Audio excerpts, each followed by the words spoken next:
எல்லாருக்கும் வணக்கம்.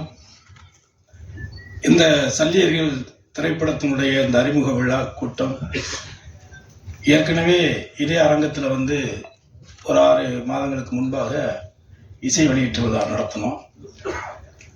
அதை கடந்து ஒரு படத்துக்கு அடுத்து இன்னொரு நிகழ்ச்சி, இசை நிகழ்ச்சி, அந்த ஒரு ட்ரெய்லர் மறுபடி ஒரு காட்சி பிரத்யேகமாக ஏற்பாடு பண்ணதுக்கு ஒரே அடிப்படை காரணம், அண்ணன் சீமான் அவர்களை வைத்து இந்த படத்துக்கு ஒரு அறிமுக கூட்டம் நடத்தணும் அப்படிங்கிற என்னுடைய முழு விருப்பம். அதில் எந்த மாற்று கருத்து கிடையாது. நான் ரொம்ப வருஷமாக சினிமாவில் இருக்கேன், உங்களுக்கு தெரியும். அண்ணன் கூட நிறையா ஒர்க் பண்ணியிருக்கேன், பழகியிருக்கேன், ஒன்றா இருந்திருக்கேன். அதையெல்லாம் கடந்து இன்னைக்கு நம்ம திரையுலகத்தை சார்ந்த நடிகர் போண்டாமணி அவர்கள் மறைஞ்சிட்டாரு. இந்த தருணத்தில் இங்கே இருக்கக்கூடிய அத்தனை ஆத்மாக்களும் அந்த ஆத்மா இறைவனடி சாந்தி அடைய ஒரே ஒரு நிமிடம் மௌனஞ்சலி செலுத்துமாறு கொடுத்து இந்த நிமிடம் வரை எனக்கு உறுதுணையாக இருக்கக்கூடிய எனது தம்பி கரிகாலனுக்கு இந்த நேரத்தில் நன்றியை தெரிவிச்சுக்கிறேன்.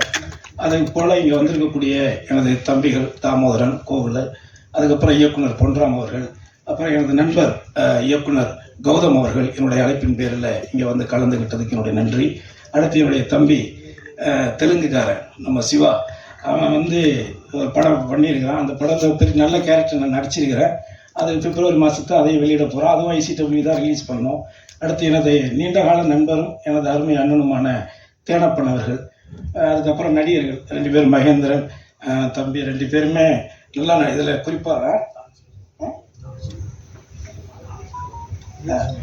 ரொம்ப நல்லா நடிச்சிருக்கிறாங்க. நீங்கள் படம் பாருங்கள்.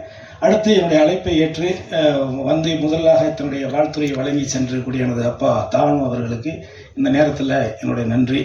அதே மாதிரி இந்த கதையை நம்ம பண்ணணும் அப்படிங்கிறது மேற்கு படம் பார்த்து தான் எனக்கு அந்த உணர்வு வந்துச்சு. அவர் சொன்னதை சரியாக பண்ணியிருந்தார். ஸோ அவர் என்ன கேட்டாரோ அதை நான் சிறப்பாக அவர் தயாரிப்பாளராக அவர் செஞ்சு கொடுத்துருக்கேன். அவரும் நேர்மையாக உண்மையாக இந்த படத்துக்கு உழைச்சிருக்காரு, ஒர்க் பண்ணியிருக்காரு. அதில் இந்த படத்தில் நடிச்சிருக்கிற நடிகர்கள் எல்லாருமே அந்த கதாபாத்திர தேர்வெல்லாம் ரொம்ப அற்புதமாக பண்ணியிருக்காரு இயக்குனர். நீங்கள் நிச்சயமாக உங்களுக்கு ஒரு பிரத்யேகமான காட்சி நம்ம போட்டு காட்டுவோம். பிப்ரவரி மாதம் இந்த படத்தை நம்ம வெளிக்கொண்டு வரோம். என்னுடைய ஆசை தமிழ் சினிமாவில் ஒரு பிரச்சனைக்குரிய ஒரு விஷயத்தை, குறிப்பாக இலங்கையில் நடந்த ஒரு இன அழிப்பை ஒரு வரலாற்று பதிவாக பண்ணணும்னு சொல்லி எடுத்து முதன்முறையாக நமது தணிக்கை அதிகாரிகள் இடத்துல சர்டிஃபிகேட் வாங்கின முதல் படம் எனக்கு தெரிஞ்சுதான் தான் இருக்கும்னு நினைக்கிறேன்.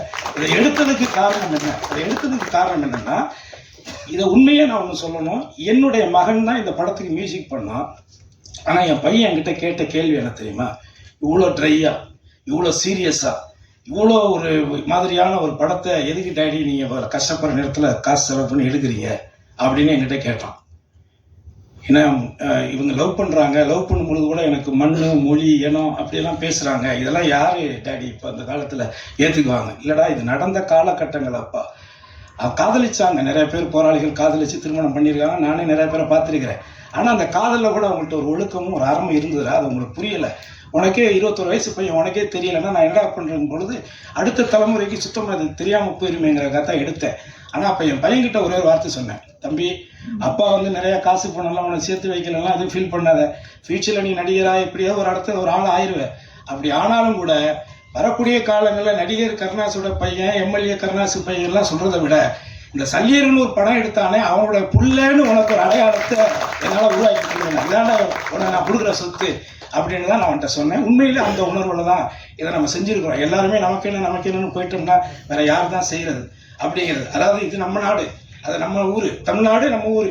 இந்த ஊரில் எல்லாரும் வாழலாம், ஆனால் ஆள்பவன் தமிழனாக இருக்க வேண்டும். அதற்கான சீமானவர்களை உரையாற்ற வருக வருக என்று நான் வரவேற்கிறேன்.